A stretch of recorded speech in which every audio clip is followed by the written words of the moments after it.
शमूएल भविष्यवक्ता की दूसरी पुस्तक अध्याय 17। शमूएल भविष्यवक्ता की दूसरी पुस्तक अध्याय 17। फिर अहीतोपेल ने अबशालोम से कहा, मुझे 12,000 पुरुष छांटने दे और मैं उठकर आज ही की रात को दाऊद का पीछा करूंगा, और जब वह थका और निर्बल होगा तब मैं उसे पकड़ूंगा और डराऊंगा, और जितने लोग उसके साथ हैं सब भागेंगे, और मैं राजा ही को मारूंगा, और मैं सब लोगों को तेरे पास लौटा लाऊंगा। जिस मनुष्य का तू खोजी है उसके मिलने से समस्त प्रजा का मिलना हो जाएगा, और समस्त प्रजा कुशल क्षेम से रहेगी। यह बात अबशालोम और सब इस्राएली पुरनियों को उचित मालूम पड़ी। फिर अबशालोम ने कहा, एरे की हुशै को भी बुला ला, और जो वह कहेगा हम उसे भी सुनेंगे। जब हुशै अबशालोम के पास आया तब अबशालोम ने उससे कहा, अहीतोपेल ने तो इस प्रकार की बात कही है, क्या हम उसकी बात माने कि नहीं? यदि नहीं तो तू कह दे। हुशै ने अबशालोम से कहा, जो सम्मति अहीतोपेल ने इस बार दी वह अच्छी नहीं। फिर हुशै ने कहा, तू तो अपने पिता और उसके जनों को जानता है कि वे शूरवीर है और बच्चा छिनी हुई रीछनी के समान क्रोधित होंगे, और तेरा पिता योद्धा है और लोगों के साथ रात नहीं बिताता। इस समय तो वह किसी गड्ढे व किसी दूसरे स्थान में छिपा होगा।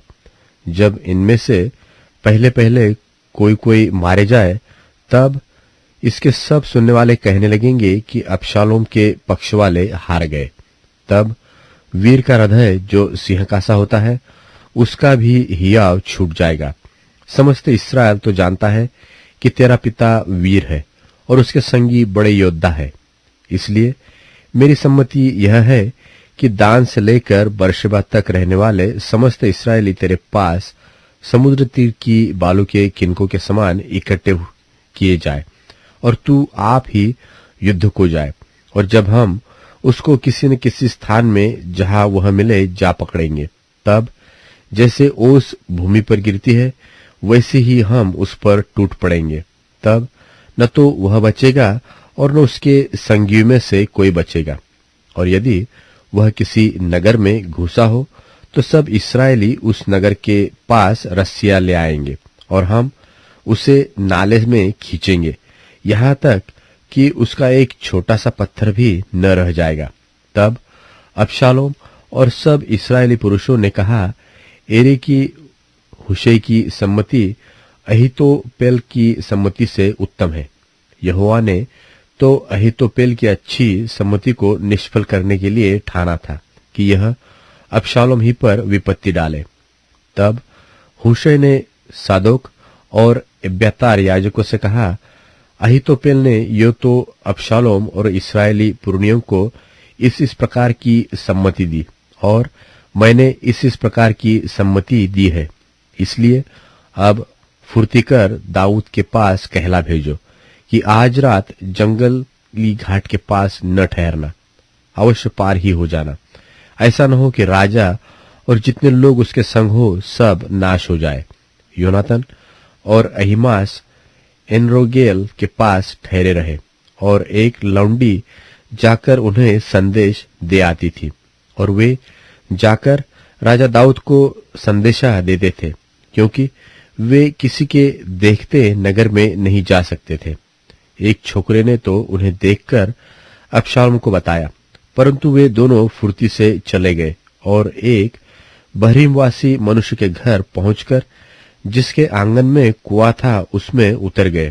तब उसकी स्त्री ने कपड़ा लेकर कुएं के मुंह पर बिछाया और उसके ऊपर दला हुआ अन्न फैला दिया, इसलिए कुछ मालूम न पड़ा। तब अबशालोम के सेवक उस घर में उस स्त्री के पास जाकर कहने लगे, अहीमास और योनातन कहाँ है? स्त्री ने उनसे कहा, वे तो उस छोटी नदी के पार गए। तब उन्होंने उन्हें ढूंढा और न पाकर यरूशलेम को लौटे। जब वे चले गए तब ये कुएं में से निकले और जाकर दाऊद राजा को समाचार दिया और दाऊद ने कहा, तुम लोग चलो फुर्ती करके नदी के पार हो जाओ, क्योंकि अहीतोपेल ने तुम्हारी हानि की ऐसी ऐसी सम्मति दी है। तब दाऊद अपने सब संगियों समेत उठकर यरदन पार हो गया और पह फटने तक उसमें से एक भी न रह गया जो यरदन के पार न हो गया हो। जब अहीतोपेल ने देखा कि मेरी सम्मति के अनुसार काम नहीं हुआ, तब उसने अपने गधे पर काठी कसी और अपने नगर में जाकर अपने घर में गया और अपने घराने के विषय जो जो आज्ञा देनी थी वह देकर अपने को फांसी लगा ली और वह मर गया और उसके पिता के कब्रिस्तान में उसे मिट्टी दे दी गई। दाऊद तो महनैम में पहुंचा और अबशालोम सब इस्राएली पुरुषों समेत यरदन के पार गया और अबशालोम ने अमासा को योआब के स्थान पर प्रधान सेनापति ठहराया। यह अमासा एक पुरुष का पुत्र था जिसका नाम इस्राएली इत्रो था और वह योआब की माता सरूयाह की बहन अबीगल नाम नाशान की बेटी के संग सोया था। और इस्राएलियों ने और अबशालोम ने गिलाद देश में छावनी डाली। जब दाऊद महनैम में आया तब अम्मोनियों के रब्बा के निवासी नाहाश का पुत्र शोबी और लोदरबरवासी अम्मीएल का पुत्र माकिर और रोगलिमवासी गिलादी बर्जिल्ले चारपाइया तसले मिट्टी के बर्तन गेहूं जौ मैदा लोबिया मसूर चबेना मधु मक्खन भेड़ बकरिया और गाय के दही का पनीर दाऊद और उसके संगियों के खाने को यह सोचकर ले आए कि जंगल में वे लोग भूखे प्यासे और थके मांदे होंगे। प्यासे